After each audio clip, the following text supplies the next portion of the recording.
Today on Monkey Life, disabled chimp Chola flies in from Kenya and makes her presence known. She's just shouting at people to let them know that she's here, and I get that impression, just having a bit of a shout. Young orangutan Mimi ventures into her new outdoor enclosure for the first time. Oh. Then heads straight back in again. She climbed up the electric fence and obviously got a bit of a shock, which she wasn't too happy with. And playtime for Chippy's Woolies as they enjoy their new home.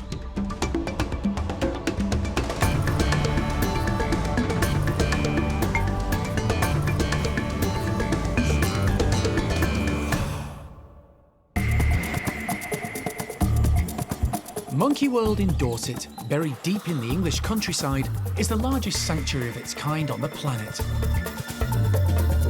The team, led by Dr. Alison Cronin, rescue and rehabilitate abused and unwanted primates from all over the world. So far, so good. Nice job. Really nice job. The park provides a home for more than 260 primates from 24 different species.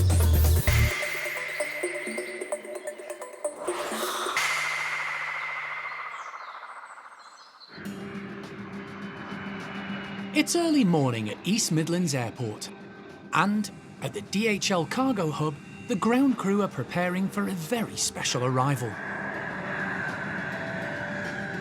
After a 15-hour flight starting at Nairobi Airport and including a brief stop in Bahrain, chimpanzee Chola has landed in the UK, ready to start her new life at Monkey World. The trip was meticulously planned. Alison applied for special permission from DEFRA to land at East Midlands rather than the usual route via Heathrow to reduce the transit time for the disabled chimp. Her health and welfare were paramount, and the route saved almost a day and a half of travel time. Chola has been accompanied throughout the journey by Jeremy, Good girl. who's spent the last week in Kenya getting to know her. Hey. Hey. All this shouting, do you want another drink? Whoa. Another drink? You're not done bad. No. She's done very well. She does get very anxious very easily, as you can hear. So, obviously, airport's always the same. Everybody wants to see the animal, blah, blah, blah. And, so you spend half your life fighting people off because she gets very anxious when she sees people. Of course, it's all very new for her. And, no, she's done very well. She's done very well, but she does shout when she's upset, and she's, don't you? Monica, Chocola's main carer for the past 10 years in Kenya, also accompanied her throughout. Between them, Monica and Jeremy kept the chimp hydrated, fed and reassured during the entire journey.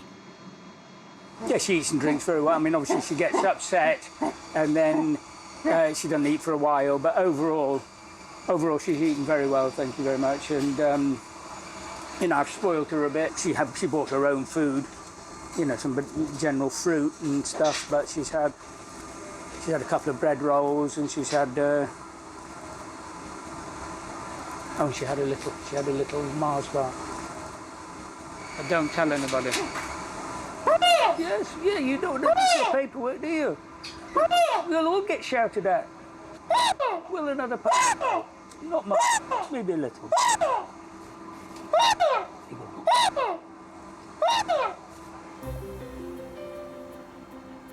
After nearly 4,500 miles in the air, there's still another 200 to go by road before Chola arrives at her final destination in Dorset. Jeremy's keen to get the chimp offloaded as quickly as possible. The ground crew leap into action, and the whole process runs smoothly. Chola has been in her travel crate for nearly 24 hours, and she's not afraid to let everyone know. You are a good girl. You are. She's also gained a bit of a fan club. She's getting used to this. Yeah. Yep. Yeah, go.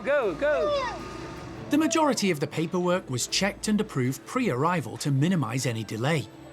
And Chola is soon being loaded into Monkey World's own transport vehicle. Watch your head, Nick. And your arm. Yeah, she can get you. Up, right underneath. That's it. Knock it up. Bit more. You lift it up. Right. And you get your handle there. Right, nice one. Gentle a minute. Yeah. Bit more. The crate is locked in and secured, ready for the journey to Dorset. She's safely on board, and she's got an opinion, but she's not. I think she's just shouting because it's all. I don't think she's terribly upset. Oh, she was earlier in the journey, but I think now she's getting used to this, and she's just shouting at people to let them know that she's here, and I get that impression. But she's not. I don't think she's too anxious. She's just having just having a bit of a shout. And with Chola announcing her presence, the final leg of her journey, which started in the Kenyan bush and will culminate in the lush green Dorset countryside, begins. Exciting times lie ahead. As Chola starts the last part of her long journey to Dorset, back at the park the primate care staff are busy completing some last-minute jobs to make life for the new chimp as comfortable as possible. Yeah, so we know she's en route now, so the pressure's really on to get everything in place. So we're just finishing our last few tweaks on the little bit of hosing that we've been putting in. And then we just got to throw in a load of bedding for her, some nice food, some nice drink, and just basically make the house as comfortable as possible. But mainly we're just kind of bored with the waiting now. Now that we know she's landed and she's on her way, we just want to get started and get the ball rolling with everything. So yeah, I'm kind of on edge at the minute. Along with alterations to the outdoor enclosure, which involved adding new platforms and climbing aids to support Chola's disabilities, the team also had to reconfigure the indoor bedrooms. We had to factor in the fact that all of our slides, or tunnels up in this house rather, are up high, and we don't know whether she could actually climb up there, and we didn't want to bring her here and then be like, oh, she can't actually escape the bedrooms at all. So we've had to very much last minute build a brand new tunnel over here, which is low down on the ground. That hopefully will give her access to the playroom and then easier access to the enclosure, although she won't be going out there anytime soon. We've had to link up all of our pre-existing platforms with solid surfaces, because that is what she knows. She's used to walking on solid ground, not on hosing. So though originally we did think that we could just make some fire hose ladders, we thought actually it's probably best just have the solid beams in so that she can move across more smoothly while she's still learning the ropes and actually starting to climb a bit more, hopefully. The team have also had to consider how the changes will affect Brian and his small troop. When we've had the last rescues like Nari, Kalu, Sasha, Kangu coming into this house, it didn't really mean tweaking the entire design of the house for them, because physically they were very able, but you've got to try and find a nice balance there of we don't want to make it too easy that she's just going to sit on her bum and never exercise, and we do need her to exercise because sadly she's a bit overweight from a fairly sedentary lifestyle and we need her to move a bit, but also we then don't want the chimps who already live here having a life that's too easy for them to move and then them start putting on bellies. So it's just finding that happy medium between the rest of the group and the new arrival. Sean won't have long to find out if they've struck the right balance. Chola will be arriving in just a few hours. Beautiful. It's been 2 weeks since 9-year-old female orangutan Mimi moved from the nursery to Tuan's adult group. In that time, she's developed a good relationship with adult females Lucky and Ame. But before the whole group can come together as one, Mimi has to experience the large outdoor enclosure. It's a huge space, and very different to what she was used to at the nursery. It's going to be the biggest space that she's really seen, and really different for her. She's going to have a new perspective on everything, but she's also going to be able to see across to her old nursery enclosure as well. So there's lots of things to take into consideration for her. Donna puts out some extra breakfast of tempting chopped apple. So far, the young orangutan has only had access to the outdoor tunnel system. But today, accompanied by Ame and Lucky, who hopefully will show her the ropes, she'll be free to roam the enclosure.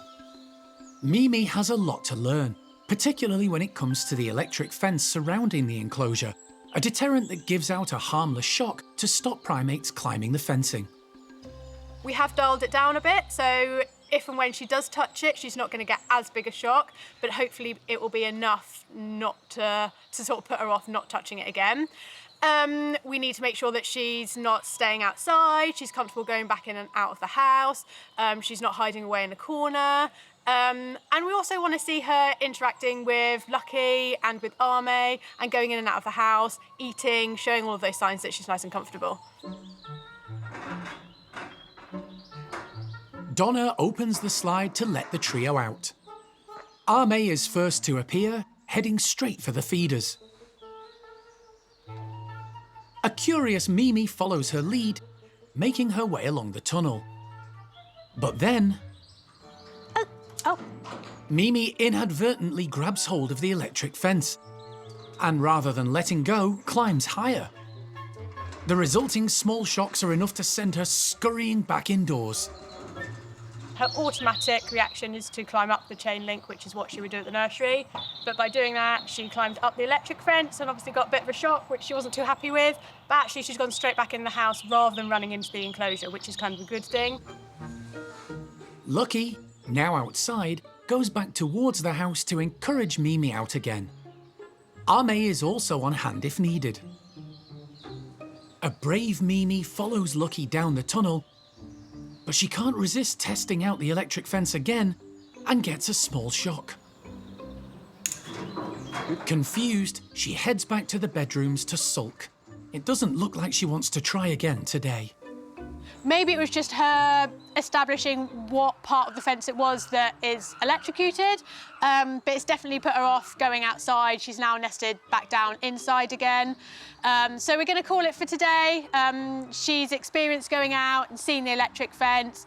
So we're going to shut her in and then give the other guys in the group the opportunity to go outside in the sunshine. With Mimi bedded down for the day, the team will try again tomorrow, when hopefully the young orangutan will have learned her lesson and make it safely out into the enclosure.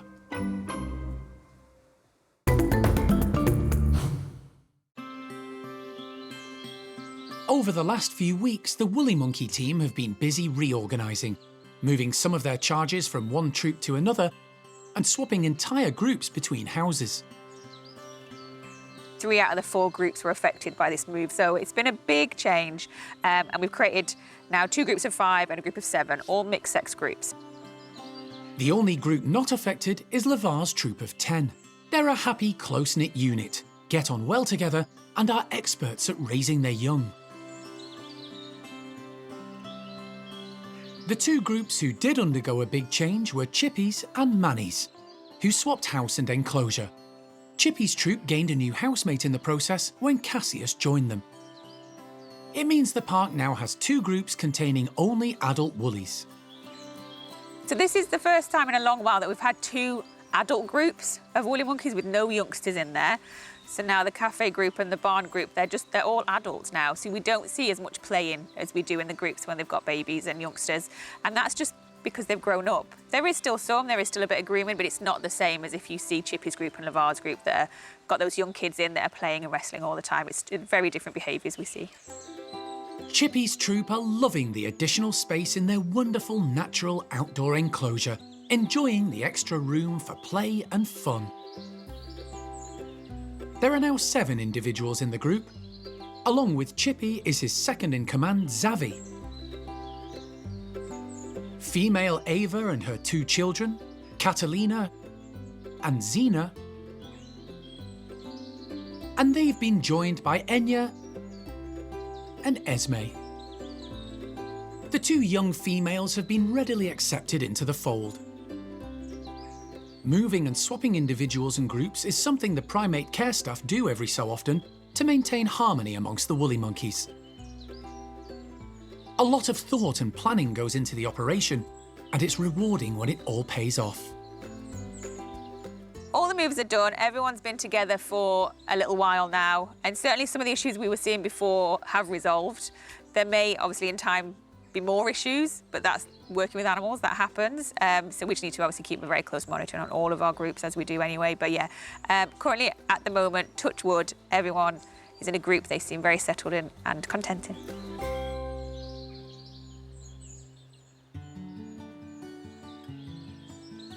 It's day 2 for the primate care staff in their attempt to entice orangutan Mimi to step outside into Tuan's large outdoor enclosure. Yesterday, a small shock from the electric fence sent the young orangutan scurrying back indoors, where she remained for the rest of the day.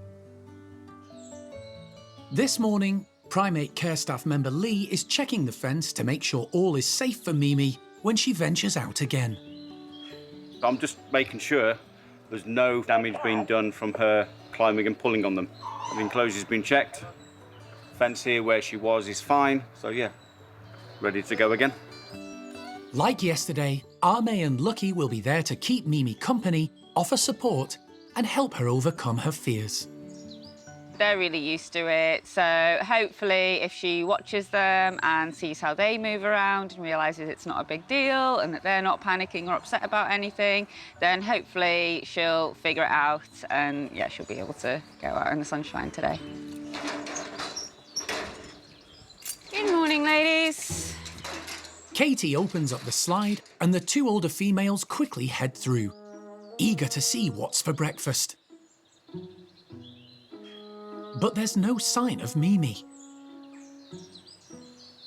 Katie goes back to the house to see where she is.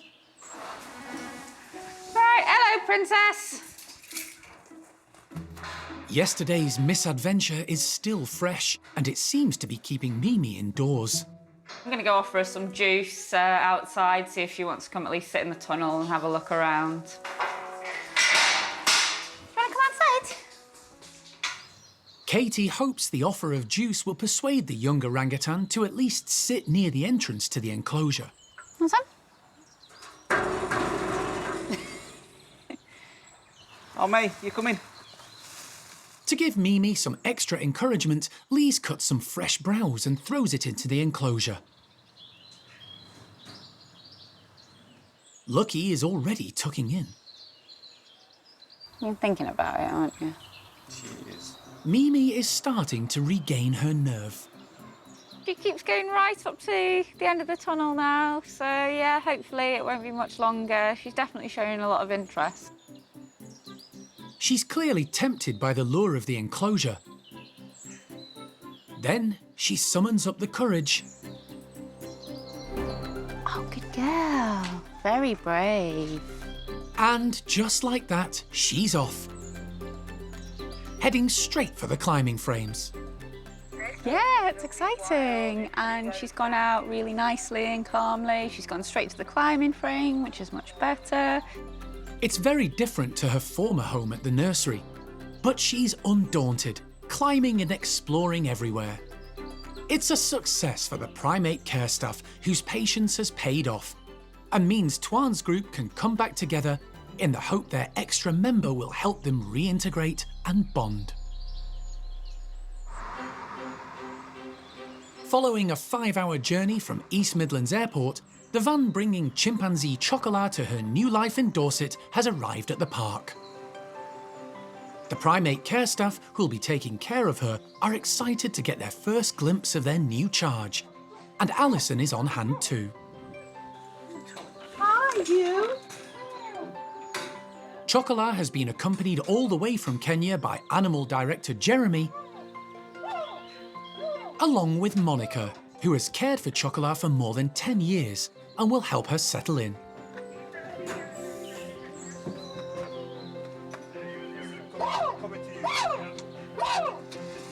Chola has been in her transport crate for more than 24 hours, and the team are keen to let her out. She's going to live in Brian's house with his group of 6, and will be taken to a specially prepared bedroom there. Alison wants to show Monica Chocola's new home. I'm so happy to see Chola and Monica here. It's been, almost 10 years in the making. Planning, replanning. Yeah, Graziella and Monica have looked after her for all of these years, but you know, she's a chimp. She needs other chimps, and she potentially can live for another 20 to 25 years. So the next big step, I mean, I've been feeling sick on this transport to get her here well and safely. But now the whole next chapter begins getting her in with Brian and all of his lot. As the large crate is manoeuvred carefully into position, there are plenty of interested onlookers outside in the tunnels. Right now, Chocola's shouting the house down because she's obviously very nervous. She's in a brand new setting and there's a lot of other chimps making a lot of noise at her. We're just basically trying to set it up so that we can get her into the house safely. But while we're doing that, she's getting a bit more agitated, so hopefully that's done quickly and then we get her inside and try and calm her down a bit. The crate is designed to marry up to an entrance on the chimpanzee house leading directly into the bedrooms. Everything is set. Chola gets a few words of encouragement. Hey, Chola! Before Jeremy opens up the crate to allow her to move through.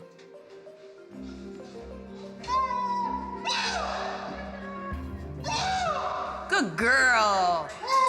Come on, madam! Despite her disabilities and being inside the travel box for more than 24 hours, the female chimp is eager to explore her new home. What are you thinking? Excellent. Excellent, good girl. She needs to stand up, but her legs must be stiff from sitting so long. A curious Chola moves at a shuffle, navigating her way from one room to the next. And as the stiffness in her joints and limbs eases up, she becomes more and more inquisitive and adventurous. Okay, she can hop right up onto that shelf. Dad, she's so much more than I was expecting, agile, able, and it's such a relief. I'm impressed that she moved through and is reasonably confident moving through the house. And that's after sat cramped up in the box for so long. So far, so good. Over the coming days, Chola will have the chance to get used to her new home and her new life. Her next challenge will be to meet some of Brian's group and make friends. Clearly she's disabled. I mean, we're not saying she hasn't got issues. Of course she's got issues. She's got very serious issues. But I think she's a lot more capable than I was expecting. And I think 99% of that is her attitude, which is great. She is a survivor. It should serve her well as she acclimatises to her new life and begins to integrate into a chimp family for the first time since she was snatched from her mother all those years ago.